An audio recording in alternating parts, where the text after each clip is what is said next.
Angel Reese says WNBA players could go on strike over salary and benefits. Career you choose, you should probably look at what the career earnings are of going into that field. What I'll also say is this: every single one of you WNBA players, you better pray that Caitlin Clark doesn't get injured.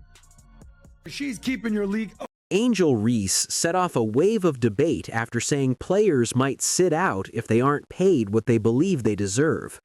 What was meant to sound like a strong stand quickly went viral and sparked heavy backlash across social media. Many critics argued that her comments ignored the financial realities of the league, and the discussion grew louder when Patrick Bet-David stepped in. Instead of reacting emotionally, he challenged her position with logic and financial context, pushing the conversation toward the business side of professional sports. Seeing the full picture behind this moment changes how her comments are viewed and highlights the growing tension between player demands and the economic reality of the league. We'll still be on the rookie contract again. The ones that the year after, they're gonna get more. They're gonna be making more than us. No, they are. They are. Like, yeah. I've been in meetings. They are. I need to get in the. I need to get in the field. You need to come to the meetings. I need to get in the meetings because I'm hearing like, yeah, they don't give. If y'all don't get what we want, like, we sit out. That's a possibility. Here's the situation. Angel Reese, who has only just begun her professional basketball career, suggested that WNBA players should consider sitting out if they aren't paid what they believe they deserve. The statement raised eyebrows, especially coming from someone still adjusting to the pro level, and it quickly fueled backlash online. Patrick Bet-David reacted with open disbelief, even laughing at the idea, and many viewers understood why. To critics, it felt premature and unrealistic to call for such drastic action without fully grasping the league's financial and competitive realities. Sustain her, especially since the WNBA's $200 million revenue last season only allocated 9.3% to salaries, unlike the NBA's 50% share of the $5.3 billion in 2023. Adam, thought? No, mine is more than that. It's 8,000. I'm living. She recently shared that her rookie WNBA salary is around $74,000 and suggested it isn't enough to comfortably cover living expenses in a city like Chicago. For many people, that figure sounds like a decent income, which is why her comments sparked even more backlash online. Critics pointed out the contrast between her current complaints and the fact that she previously earned significant money through major endorsement deals in college, with brands like Reebok, PlayStation, and McDonald's.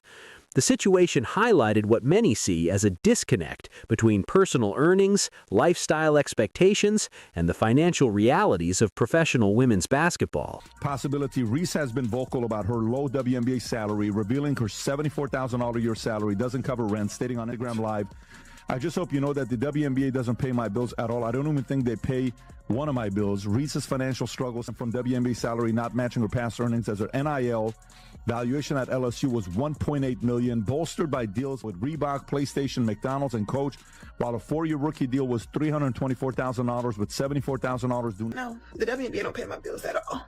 I don't even think that pays one of my bills. Let me do the math real quick. He might cover that. Yeah, it definitely covers that. What is my... Angel Reese is reportedly on a 4-year rookie contract worth around $324,000 in total, which averages out to roughly $80,000 per year, far less than what she previously made through endorsements as a college star. That gap between influencer income and pro salary has become a big part of the conversation around her comments on player pay. While she continues to build a massive social media brand and openly leans into controversy, critics argue that her on-court production hasn't yet matched the attention she generates online. At the same time, Caitlin Clark is being praised for helping shape the future of women's basketball through record-breaking performances and growing the game's audience. The contrast has fueled a narrative that one player is driving the sport forward, while the other is becoming known more for headlines and hot takes than for impact on the court. This is the greatest Angel Reese layup you'll ever see. Here we go with the dump off, ba-da-dum-bum-bum, I'm loving it. Burn! Oh, she getting jiggy with it. Look at that, crisscross, zigging-zagging through the lane. Giddy up, yeehaw! Burn! Now, I heard she's ambidextrous. That makes sense, because she's equally doggy-doo-doo with the right and left-handed layup. Bang! Professional basketball player needing to work on her layups is like a fish needing to learn how to breathe underwater. It doesn't make sense! Reese's Puffs! Patrick Bet-David said he wasn't shocked by Angel Reese's personal finances, especially given her endorsement deals, but he was stunned by the demand for higher pay from a league that still struggles to turn a profit. He pointed out what many see as a basic business reality. When an organization loses money year after year, it doesn't hand out raises, it looks for ways to cut costs. That perspective shifted the conversation from emotions to economics, and when Adam Smadek stepped in with detailed figures, the debate moved even deeper into the financial realities behind the WNBA. At that point, the discussion became less about individual players and more about how sustainable the league's current model really is. And what's her name? Angel Reese? Do it! I fully support your right to strike. So other sports have done it. So other major sports have done it. Here's a quick list for you, PBD. I put this together. Biggest sports strikes in history. 1994, the MLB strike. It was the first time that the World Series was canceled. I remember. You remember that? In 1998, the NBA went on strike. They canceled the All-Star game for the first time. No one the knows. NFL has gone on strike multiple times. 1982, 1987. He pointed out that major leagues like the MLB, NBA, NHL, and NFL have all seen player strikes in the past, but the key difference is that those organizations were generating billions in revenue when players walked out. In contrast, treating the WNBA as if it were a massive, cash-rich corporation ignores the financial reality the league faces.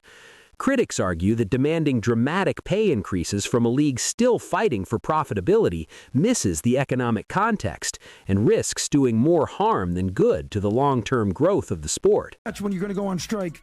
In 1994, MLB, NBA, NFL, what's the number one revenue sport in America? What do you think it is? The NFL. How much do you think they make?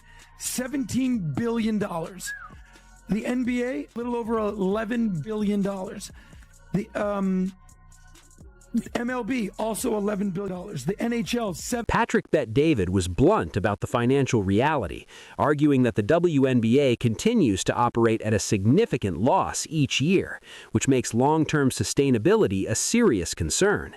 He contrasted that situation with major leagues like the NFL, NBA, and MLB, which generate massive revenues and can absorb the impact of labor disputes.